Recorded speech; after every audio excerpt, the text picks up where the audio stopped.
Don't know exactly where I am, but I'm in Sturbridge, and I'm on, that's Route 84 over there, and I don't know what street this is, but this is the street. If you go down that way, it takes you to Old Sturbridge Village. Haynes Street, this is Haynes Street, that's what it is. And it's, I don't know where on Haynes Street, to be honest, but it's a little area like this. There's a hill here I'll show you in a second. And today is, I don't know, the 26th, 27th. It's like Thursday. And January, February, it's March. So it's like March 27th or 28th, whatever, on a Thursday. And the sky is a little cloudy, but finally the warm weather's coming back. It's pretty warm out. And I found this little spot, and there's a trail that goes down there, and there's a hill up here. And on the other side of the hill is a cool little ravine kind of thing. But I figure we'll explore. We'll go take a walk down this trail over here and see where it takes us. On our journey, we are using the Insta360 X5 with the invisible selfie stick and a tripod base, a monopod base. That way, if I have to put this down and walk around and look at stuff, I can have it standing. But and for a mic, I'm using the Boya Magic. It's a 4-in-1 microphone. You can use it as a lav mic. You can use it as a shotgun or desktop mic, and you can use it as an interview mic. Check it out. It's a pretty cool mic. For a while there, though, when it first came out, it was compatible with the X5. However, they did an update, coincidentally, I guess, when it was, when they just, here's got some people coming, when they released the Insta360 Mic Mini, or Mic Air, I think they call it, which is their own wireless lav mic, and it connects via Bluetooth to the Insta360 camera. Coincidentally, when they released that, suddenly the Boya Magic, a third-party company, wasn't compatible with the 360 camera, the Insta360 X5. My theory is that they, marketing, they want to sell more of their own product, but there was problems with theirs. You had to use Bluetooth. It did come with a receiver so that you could use 2 transmitters, but even Insta360's own wireless mic setup, the receiver wasn't invisible when connected to their own 360 camera. You could see it in the stitch line. But the Boya Magic, which I have the receiver plugged into the USB-C on the camera, you shouldn't be able to see it. It's on this side. It's on my left, on the side of the camera. And I believe you can't see it. And there's no extra adapters like with the Synco A2G2 or the any of the DJI mics. You have to get an adapter in order to use it with the X5. And so these, it's like a bracket, a 3.5 millimeter audio cable. With this, it's just one little receiver with a little Type-C nub on it. Plug it into the camera, put on one of the lav mics, and you're good to go. But anyways, yeah, so I'm using the Boya Magic, the 4-in-1 mic. I've got the Insta360 X5, and we are in Sturbridge on the first really pleasant day since winter has been starting to leave. And we're just gonna go for a little walk. I have here a bottle of homemade elderberry wine, and we will be sipping on that as we go on our little adventure here. This video might be in 2 parts because the whole spiel I just did, plus you know, just basic walking and talking. But if I come to anything that's really interesting,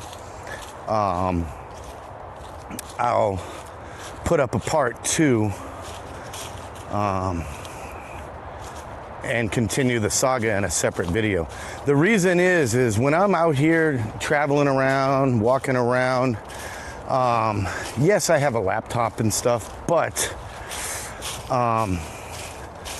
it takes a lot of time and effort to take multiple clips and then open up the laptop and put it into a video editing program like Vegas or something,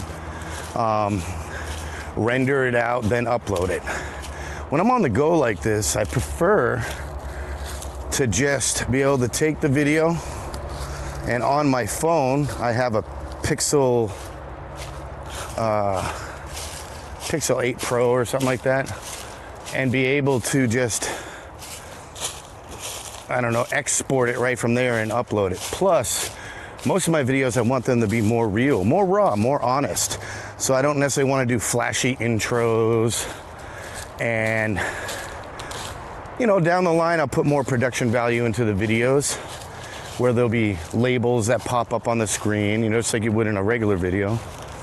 But for now, I just like it raw and natural. And for ease of use, instead of stitching everything into one video, I can just upload multiple ones. So here we are. We were just up there. Takes us down to the bridge and a river, which seems to be moving quite fast. Yeah, it's pretty cool. So this is elderberry wine, homemade, me and my buddy Mike. I think in a couple of videos in my Adventures of Some Guy playlist, there's some videos of us making wine or bottling wine, whatever. This one's elderberry. Let me go ahead and take a swig.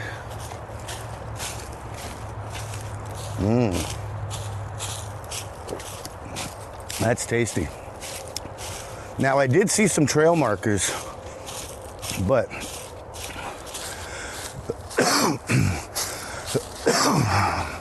I don't know if this is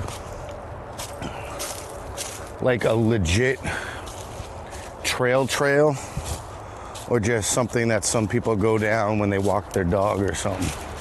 But I mean, you can see some worn areas here. Obviously, it's been a while. The snow just melted.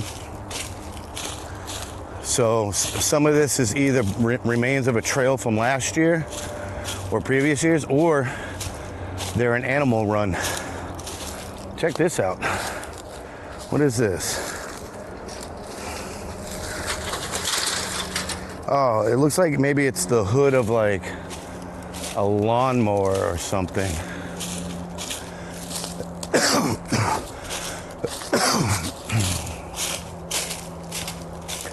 Ooh. Let's go under. Got a little wet area over there. We'll go in between these trees. I don't really see a trail anymore. But enough people come down here that there must be something worth seeing and doing down here. The river's off to the left. By the way, this is your typical New England forest, at least for like the Massachusetts area. Lots of pine trees and leaves on the ground, broken branches and fallen trees and stuff. There's all kinds of plant life and wildlife. One cool thing about Massachusetts and New England is that unlike like many parts of the world, there's not all that much that's dangerous in regards to like animal, like moose you gotta watch out for, bears you gotta watch out for. But even here, our bears, we had the black bears. If I'm not mistaken, the saying goes, if it's black, fight back. If it's brown, lay down. And if it's white, you were dead an hour ago and you just don't know it yet. So with black bears, I guess they're the type of bear that you're supposed to make yourself big, make loud noises, and kind of scare them off. That's the type of bear we have out here. Now, you definitely don't want to get in the way of a mama bear and her cubs. That's one way to definitely get attacked. You definitely don't want to make the bear feel threatened. Or you don't want to come across a bear that's very, very hungry, because that would probably invite a very, very miserable time. Other than the moose and black bears, there's some wolves. But wolves in this area aren't like the wolves in Yellowstone. For the most part, they don't want anything at all to do with humans. They'll be curious. If they really are hungry and they're hunting you, I mean, there's not much you can do anyways because they hunt in packs. But it's not as dangerous. The wolves aren't as dangerous in New England as you would think. Like if you have a campfire going and you're just sitting around the campfire, there might be wolves off in the distance howling, communicating with each other, or you might see the eyes shining in the faint light right at the outskirts of where the fire light reaches. But they're not gonna like hunt you down and kill you simply because they're wolves. And then so bears, moose, wolves, and then obviously I guess any rabid animal, like a rabid raccoon, can be just as dangerous as a rabid squirrel, you know. Then I guess it comes down to the smaller stuff, spiders. We do have brown recluse. We do have black widows. But those types of poisonous spiders that you find in this area, they all live in areas that, well, you probably shouldn't be reaching into anyways. Like, you just don't go shoving your hand underneath a log without looking first. You don't crawl underneath the house without having a flashlight and looking at what you're doing, you know, like just walking around like this is not like you're gonna get bit by a poisonous spider in this area. We do have the occasional poisonous snake, but off the top of my head, I couldn't tell you what they are, because in this area at least, the most common snake is a garter snake. And those are just like, they're no threat at all. I assume we might have some type of rattlesnake or water snake or something that's poisonous, but for the most part, out here you don't worry about snakes when you're going through the woods. So I mean, it is what it is. And despite what you might think, the East Coast is like the most populated area of the country. So the New England area is the most densely populated. So even if you're out in the middle of the White Mountains,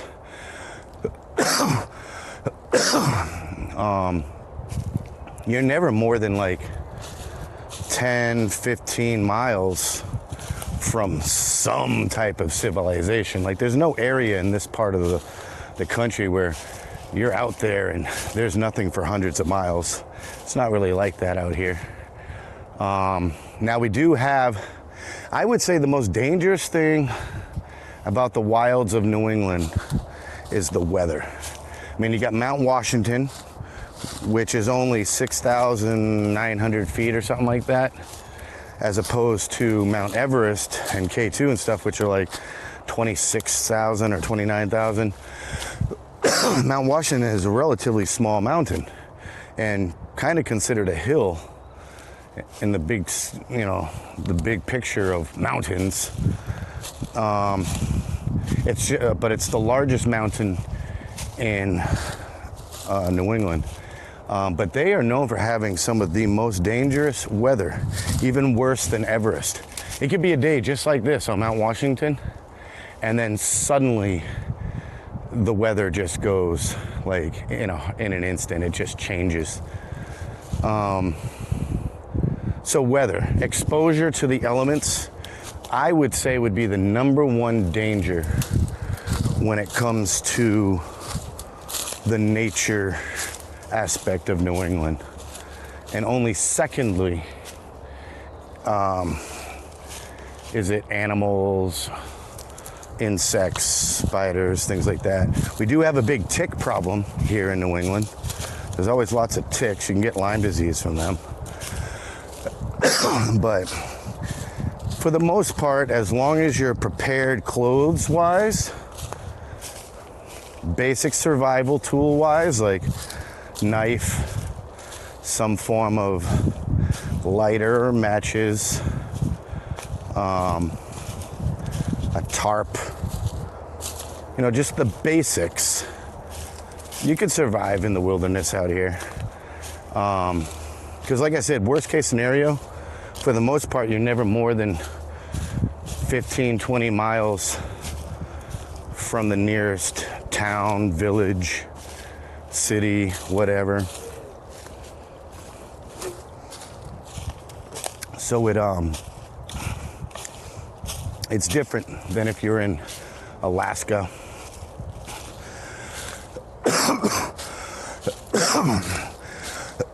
The wilderness of Canada, you know, things like that, or like the Alps, or South America and like the Amazon. As forests go, outside of weather, New England forests are friendly. But like I said, the weather though, that's what'll kill you out here. And it doesn't take much, because I know this looks, you know, this is kind of the average look of the forests around here. But when you get to like New Hampshire and stuff, there's more boulders, rocks, cliffs, mountains. And if you break your leg, you know, you could have food, you could have basic supplies, but if you don't have a way to shelter yourself from the elements, oh, you're gonna die. You're gonna die. So you need that covered. And then just common sense stuff, you know, like don't put your food in your tent or your shelter. You know, bears will come in, and then when you're like, what are you doing here? You're gonna startle the bear and you're gonna get mauled. You know, hang your food from a tree. Be aware of your surroundings. Don't reach into dark spaces without checking it out first. Just common sense stuff. And you'll be fine out here. So it doesn't look like there is anything highly interesting here. I'm not gonna lie, my main goal for this video, my number one goal, is to just test the new update for the Boya Magic wireless mic connected to the Insta360 X5. It's the first decent day out. Relatively warm. The snow is gone. I found a new parking area, a new trail. So I said, why not? Let's bust out the 360 camera and the mic and see if we can't give it a test and check out some new area. See, this part is just so typical New England. Just slightly damp ground, a bunch of like little pine trees, leaves and broken branches all over the ground, briar patches. I wouldn't be surprised if like this area is riddled with blackberries when it's the right time of season for them.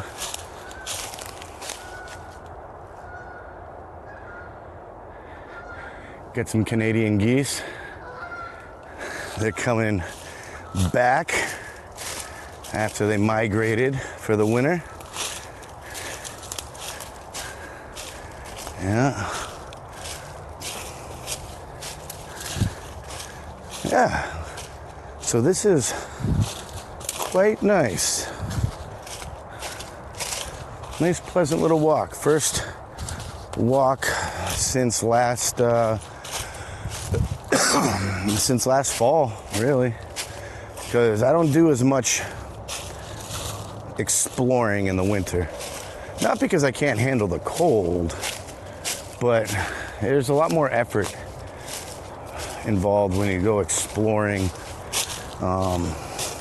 in the winter. You're just gonna come back with wet socks, wet shoes, sweaty. You're gonna have less energy because you've been trudging through snow. I don't think we went this way on the way. I think we were on the other side of this, but yeah.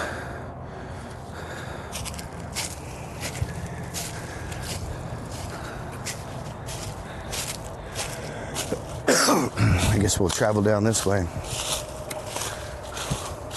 Now, this time of year in the fall are kind of the best times, the easiest times to go exploring in the New England forests, because right now there's no foliage on the trees, there's no new growth. You know, like this whole area, come the middle of spring, once everything starts growing in and the leaves come out, it's gonna look drastically different than this. Like right now, it just seems like an open area with some fallen trees and leaves on the ground. But there'll be all kinds of ferns and vines and new plants growing in this whole area. So you wouldn't be able to just walk like this. Like I'm just sliding my feet on the ground. Once this is all grown out and it's full on spring, you're gonna be tripping on like little plants and vines and ferns. So like all these things here, all these little, like this, that's gonna be covered in leaves. These are briar patches here, all these thorns. They're gonna be growing like they're on steroids.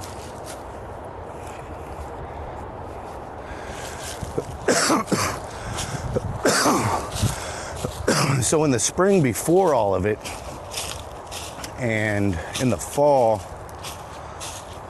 once all the leaves have fallen and stuff, it's easier to walk.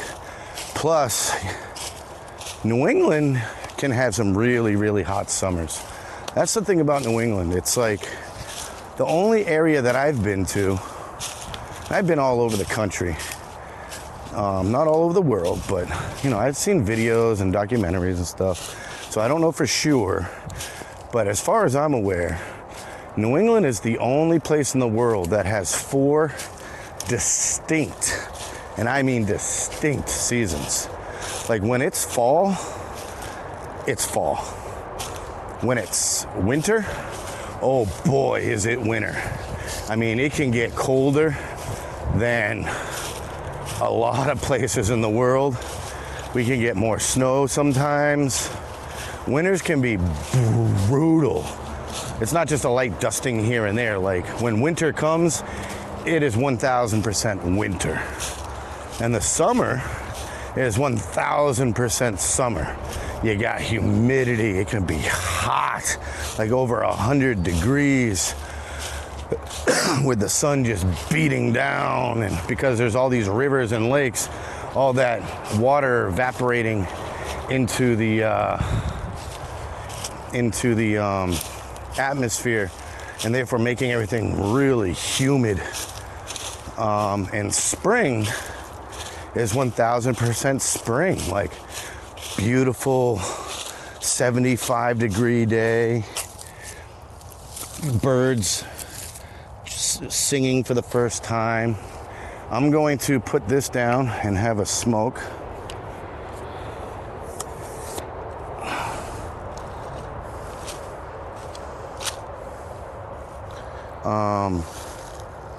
Yeah. You know, so yeah, New England is a very unique place. I lived in California for like 10, 15 years. And, you know, perfect example.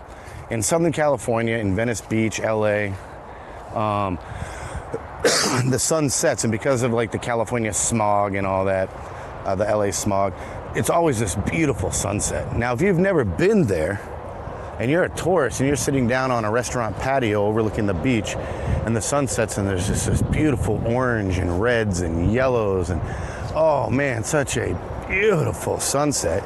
You notice it and you're like, oh wow, so beautiful. But you mention that to somebody that lives there or has lived there for years and be like, oh, look at that sunset. They're just gonna go, oh yeah, it's like that every day. You know, it is what it is. So I liked the weather there. But then when I came back, and this is only if you're a true New Englander are you gonna get and understand this. But in Boston area and the surroundings, we have the T.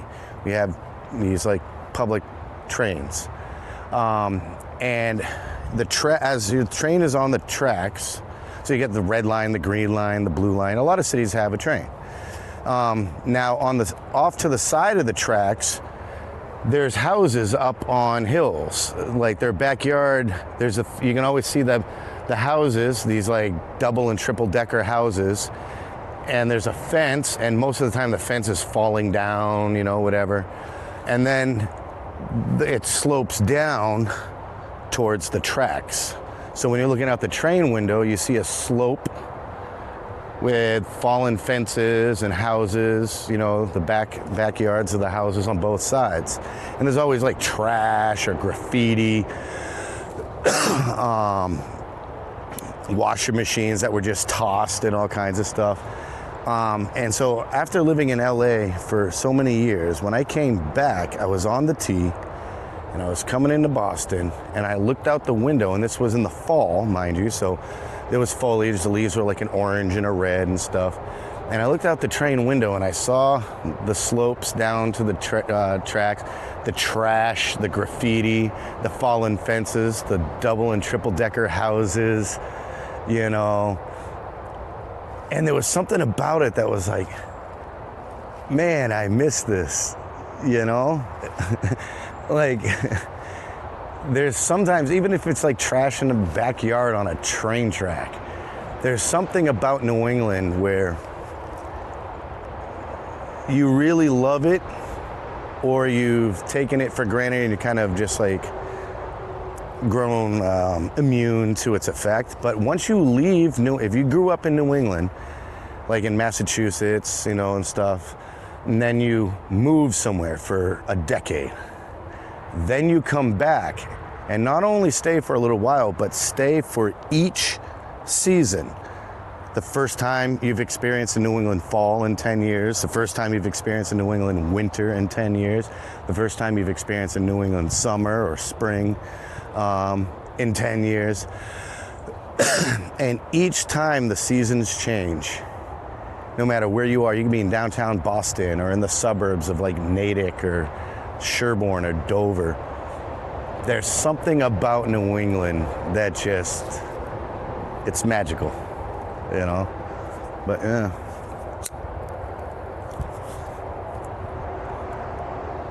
Take a moment, look around. Let me know, by the way, what you think of this setup. I don't have noise cancellation on. It's just, and I didn't change the gain settings or anything. I literally just charged the whole mic system, which is like this stick, a little bit bigger than a dry erase marker. And all I did was take the receiver off of it and plug it into the camera, and take one of the mics out of its case and just stick it to my shirt with a magnet. I didn't change any settings. I didn't do anything. And I don't have noise cancellation on. I don't have a dead cat or a filter on it. It is a little bit breezy. I don't know if you can tell. If you look, you can see some movement in the brush. I wouldn't say it's windy, but there's a little breeze. And there's a major road right there. That's why I put it here. It's kind of a good mix of just, and then there's a plane overhead. Plus there's birds. So it's a relatively noisy, or a wide variety of noise kind of area. Traffic, air traffic, nature, weather. So yeah, tell me how it sounds. I mean, what I'm gonna do is, while I smoke this, I'm just gonna walk around. That way we can see if it glitches out at all, like if my back is to it, you know. How far away can I get, for the most part, if I just set the camera up and just kind of talk, see how things are going. Like, for instance, I'll go down here and check out the river. And hopefully right now you should be able to just hear me as if when I was right at the camera. The river is like your typical New England river. A little murky.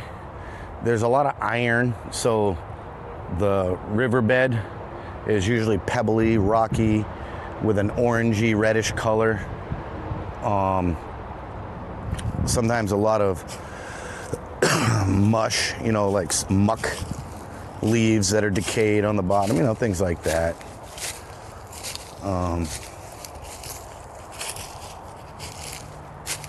Yeah. And there's some decent sized trees too.